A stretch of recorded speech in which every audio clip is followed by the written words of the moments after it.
দেখিয়ে দাও একটা কেন 1 লক্ষ যদি পৃথিবীর বুকে আল্লাহর ঘরকে ভেঙে দেওয়া হয় আল্লাহুস সামাদ আমার আল্লাহ পাকের কিছু যায় আসে না আমার আল্লাহ পাকের কোনো ক্ষতি হবে না একটা কার্টুন কেন তাম পৃথিবীর জমিনে যদি আমার রাসূলুল্লাহর কার্টুন তৈরি করে মেরে দেয় আমার রাসূলুল্লাহ কিছু যায় আসে না আমার রাসূলুল্লাহর কিছুই হবে না কেন আমার নবীর ছবি নাই আমার নবীকে যারা দেখেছে তাদের অন্তরে নবী আছে তারা কখনো নবী কেমন দেখতে বলতে চাইবে না কেননা নবী দেখারা কখনো বলে বেড়ায় না আমি নবী দেখেছি যারা নবী দেখে তারা শুধুমাত্র তাকে বলে যে কিনা নবী দেখার মজা বোঝে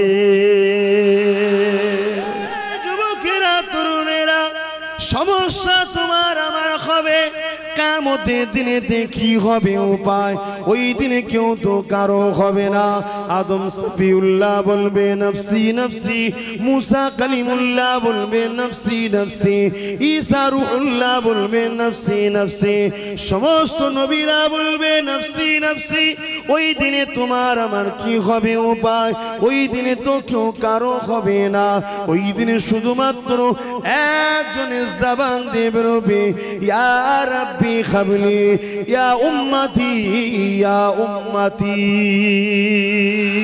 আমার আব্বা ভাইরা আজ আমরা এই সামান্য রোদে ছুটোছুটি করছি পালাচ্ছি ছায়া খুঁজছি কষ্ট হচ্ছে ময়দানে মাহশরে কি হবে কিন্তু এই ময়দানে মাহশরে কারো দাদাগিরি চলবে না কারো কথা চলবে না সবাই নফসি নফসি নফসি করবে কি হবে সেদিন বড় দুঃখ মুসলমান আজ আমরা চাকরির জন্য লড়াই করি করুন এক বিঘে জমির জন্য লড়াই করি করুন পার্টি অফিস দখলে লড়াই করি বুথ দখলে লড়াই করি আজ বারবার একদল অবৈধ সন্তানেরা আমাদেরকে যিনি বাঁচা শিখিয়েছে পৃথিবীর নারীদের ইজ্জত দেওয়া শিখিয়েছে এই যে বিবাহ কোথায় আমার রাসূল শিক্ষা দিয়েছে সেই নবীর উপরে বারবার একদল অবৈধ সন্তানেরা আঘাত দিচ্ছে আমরা কিছু করতে পারছি না কেন তাদের হাতে রাজ ক্ষমতা আছে আমাদের হাতে নাই আর যেগুলো যা আছে মুসলিমদের হাতে সেগুলো আবার সব গোলামি করে বসে আছে সবই আল্লাহর ইচ্ছা আল্লাহর পরীক্ষা আমরা সামান্য দুনিয়ার এই বেঈমান জালিম কাফের মুনাফিকদের জন্য আমরা নিজেদের জানকে দিয়ে দিচ্ছি সামান্য দুনিয়ার লোভে আমরা জীবন দিয়ে ফেলছি তখন গণতন্ত্র মনে থাকে না আমাদের কি আমাদের ঈমান আমি আমার কথা বলছি আমাদের ঈমান তাহলে কত কমজোর আর গোস্তাগে রাসূলুল্লাহ বলে বলে বলে বলে বেড়াচ্ছে আর আমরা কি করছি রাস্তায় নামছি চলো মিছিল হবে মানছি না মানবো না অমুক চাই তমুক চাই এক সপ্তাহ পরে সব ঠান্ডা আবার ওরা এক বছর পরে আবার একটা কিছু ঢিল ছুড়ল আবার আমরা এক সপ্তাহ পরে চিল্লেলে আবার ঠান্ডা এরকম করলে হবে না পাওয়ার দখল করতে হবে পাওয়ার গোস্তাগে রাসূলদের ফাঁসি দিতে হবে কথা বুঝে আসছে শুধু রাসূল নয় কোন ধর্মের ধর্মীয় গুরুর উপরে আঘাত দিলে তার আইন করতে হবে ফাঁসি না হয় মানুষের মুখে ব্যথা লাগে যে যাকে ভালোবাসে ঠিক না ঠিক যে যাকে ভালোবাসে কিন্তু কে করবে কে করবে আমরা তো ভালো না আমরা তো দালালির পিছনে ছুটছি আমরা তো বিক্রি হওয়া ধরে শুরু হয়েছি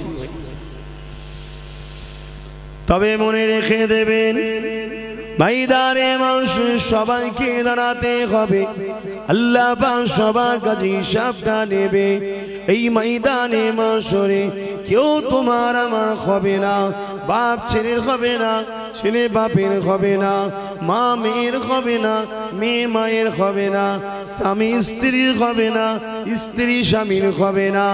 এই ময়দানে মাশরটা কেমন হবে আল্লাহ নবী জানিয়ে দিলেন। মাতার এক বিরুদ্ধে ইখতিলাফ, এক হাত উপরে আল্লাহ সূর্যকে নামিয়ে দেবে, সূর্যের 12 গুণ তাপকে আল্লাহ বাড়িয়ে দেবে। এই তাপেতে মানুষের মাথা ঘন ঘন জোরে জোরে গলে গলে নাক দিয়ে জোরে জোরে পড়তে লাগবে। সামান্য আজকে রোদের তাপ কোটি কোটি মাইল দূরে রয়েছে, আজ একটা গুণ তাপ, সেদিন 12 গুণ তাপ বাড়বে। মাথার এক বিরুদ্ধে ইখতিলাফ, এক হাত উপরে আল্লাহ নামিয়ে দেবে। ওই দিনে কি হবে উপায়? আজ এখানে কষ্ট হচ্ছে, ছায়াতে দাঁড়াচ্ছ, ওখানে দাঁড়াচ্ছ, সেখানে দাঁড়াচ্ছ, কিছু সময় আরামটা পেয়ে যাচ্ছ। আমিও গায়ে রোদ না লাগে তাই স্টেজের পিছন দিকে সরে যাচ্ছি, কিন্তু ওই দিনেতে কোনো ছায়া থাকবে না। ওই দিন শুধুমাত্র আল্লাহ পাকে আরশে আজিমের ছায়া থাকবে। ওই ছায়া যারা পাবে তাদের মধ্যে এক শ্রেণীর মানুষ হলো 7 শ্রেণী। তাদের মধ্যে এক শ্রেণীর মানুষ যারা কিনা আল্লাহ নবীকে ভালোবেসে বেশি বেশি দরুদ পড়ে।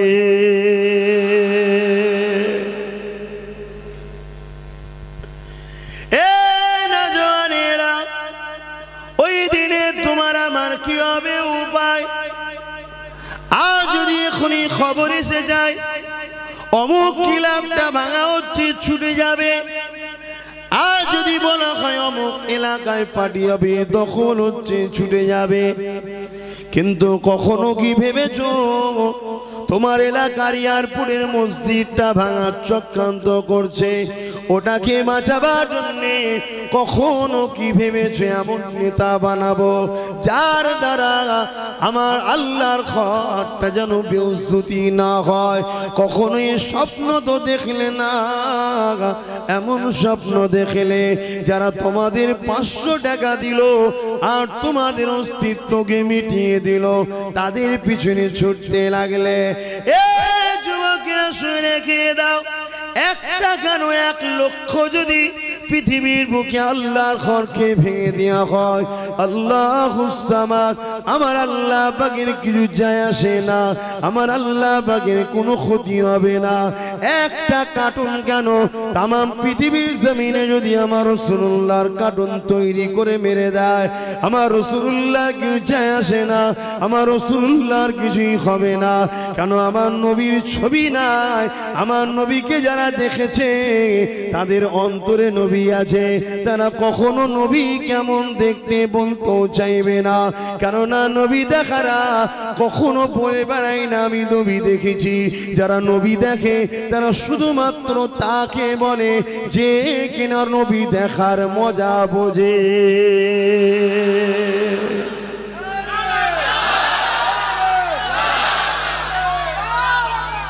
অতএব যে সকল অবৈধ সন্তানেরা রাসূলুল্লাহর কার্টুন করছে, কিছু যায় আসে না নবী। প্রশ্ন এখন আমার, তোমার, তুমি আমি কি জবাব দেব? এই যুবকেরা, কয়েক বছর আগে একটা ফিল্ম বেরিয়েছিল ইনোসেন্স অফ মুসলিম। ওই ফিল্মকে কেন্দ্র করে তামাম পৃথিবীর বুকে আন্দোলন হয়েছিল।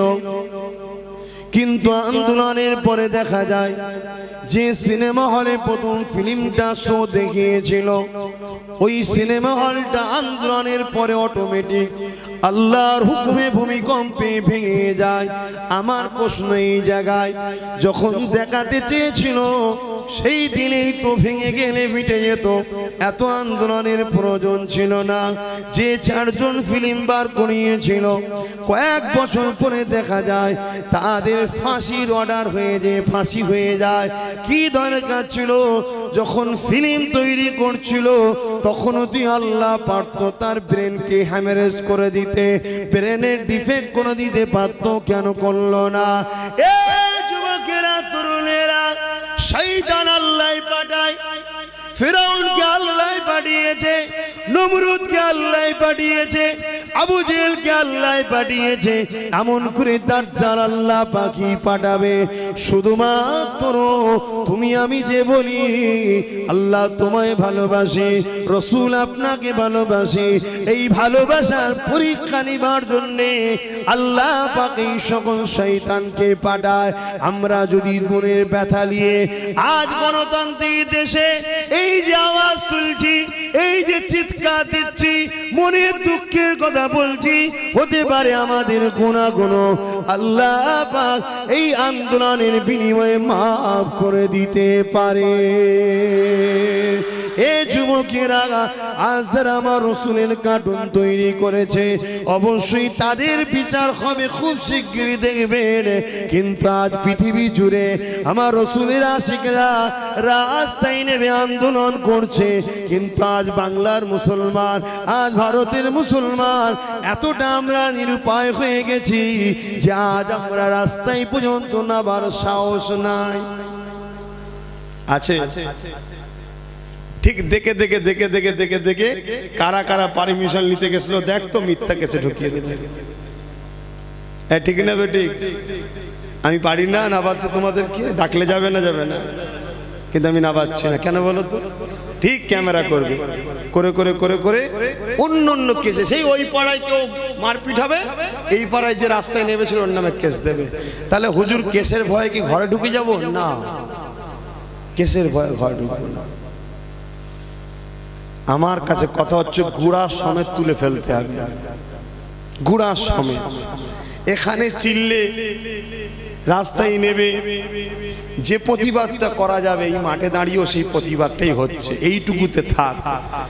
আগামী দিন রাস্তায় নামবো, আমাদের নামে মিথ্যা কেসে না ফাঁসাতে পারে তার জন্য আগে রাজ ক্ষমতা দখল করব। কথা বুঝছেন না? বুঝলেন? আজ নেই বলেই তো মিথ্যা কেস দেবে। কাকে আপন মনে করছেন আপনি? কাকে আপন মনে করছেন? এ যুবকেরা, যদি আমার কথা শোনো না, ভাবো বড় করুণ দিন আসবে, আমার তোমার অবস্থা খারাপ হয়ে যাবে। আমার আল্লাহ পাকের কিছু হবে না, আমার রাসূলুল্লাহরও কিছু হবে না। কেননা বুঝে উতবাস এই বাবুল হাব আমার রসুলকে যখন মানে নে, আমার আল্লাহ বলেছিলেন হাবিব কেউ যদি আমাকে না মানে এতে আমি আল্লাহ আমার কোনো ক্ষতি হবে না। আমার হাবিব, আমি আপনার কাছে জানতে চাই আপনি কি আমাকে আল্লাহ বলে মানেন? আল্লাহ রসুল বলেছিলেন ও রব্বুল আলামিন আল্লাহ, আমি আপনাকে আল্লাহ বলে মেনে নিয়েছি। আমার আল্লাহ জানিয়ে দিয়েছিলেন আমার হাবিব তামাম পৃথিবীর মানুষ যদি আপনাকে নাও মানে এতে আপনার কোনো শান কমবে না, এতে আপনি কোনো ছোট হয়ে যাবেন না, কেননা আমি আল্লাহ আপনাকে নবী বলে মেনে নিয়েছি। এ যুবকেরা, তরুণেরা, সমস্যা তোমার আমার হবে, কিয়ামতের দিনে কি হবে উপায়? ওই দিনে কেউ তো কারো হবে না। আদম সফিউল্লাহ বলবে নফসি নফসি, মুসা কালিমুল্লাহ বলবে নফসি নফসি, ঈসা রূহুল্লাহ বলবে নফসি নফসি, সমস্ত নবীরা বলবে নফসি নফসি। ওই দিনে তোমার আমার কি হবে উপায়? ওই দিনে তো কেউ কারো হবে না। ওই দিনে শুধুমাত্র একজনের জবান দিয়ে বেরোবে ইয়া রাব্বি খাবলি ইয়া উম্মতি ইয়া উম্মতি।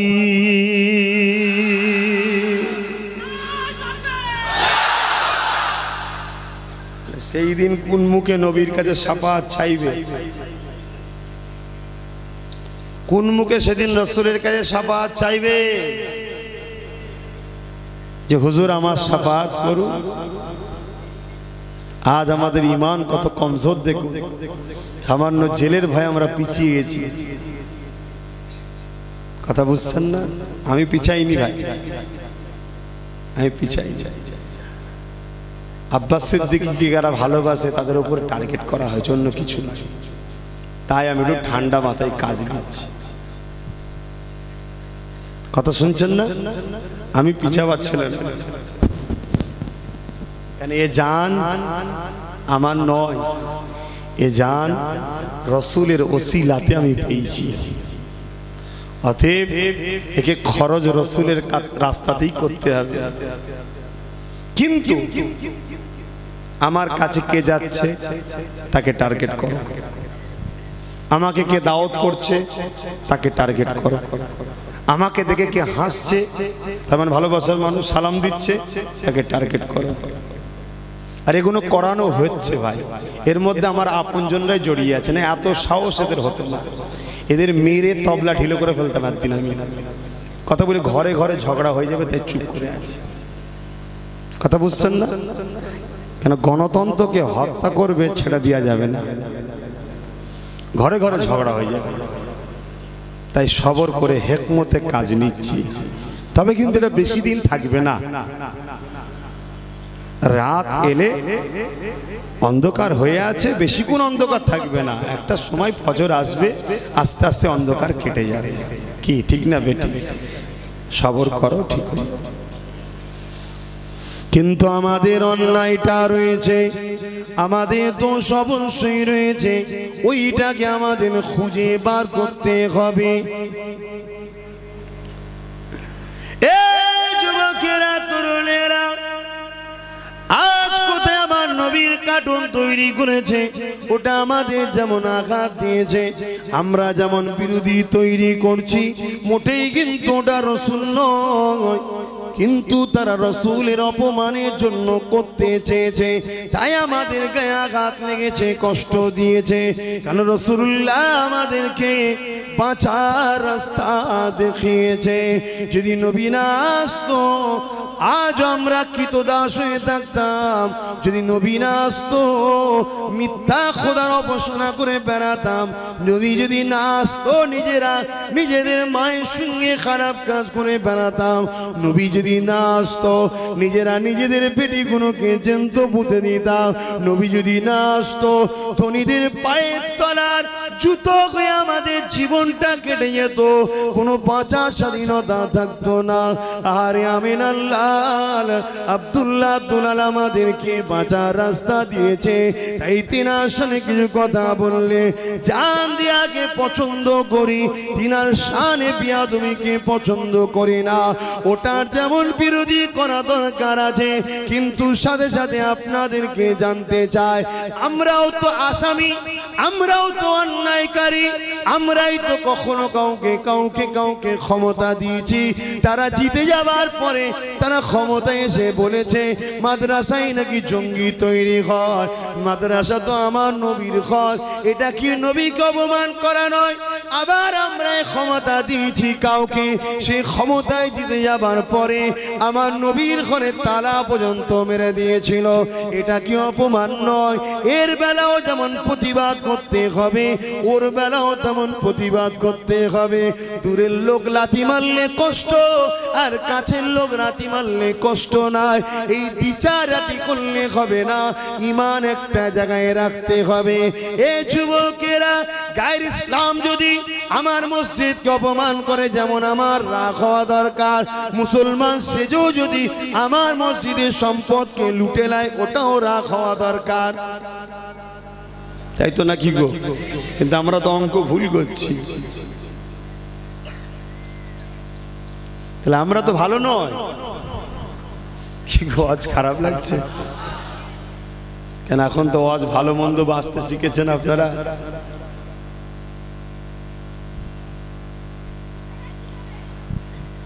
আমরাই তো ক্ষমতা এনেছিলাম। কে? বুদ্ধদেব বাবু বলেছিল না মাদ্রাসার সন্ত্রাস তৈরি হয়, আমার নবীকে অপমান করলো না? হ্যাঁ, বাংলার মুসলমান কিন্তু জবাব দিয়েছে। আজকে চুচুড়ার মাদ্রাসা মসজিদে তালা মেরেছে টিএমসি সরকার, এর জবাবটাও দিতে হবে। এ কথা বুঝছো না? বুঝুনি? যদি বলো হুজুর দিতে গিয়ে বিজেপি চলে আসবে, বিজেপি আসার আগে করোনাতেই মরে যাবি তোরা, খোদার গজব তো। আরে বিজেপি বিজেপি টিজিপি দেখে হায়াত মত আল্লাহর হাতে, এইটা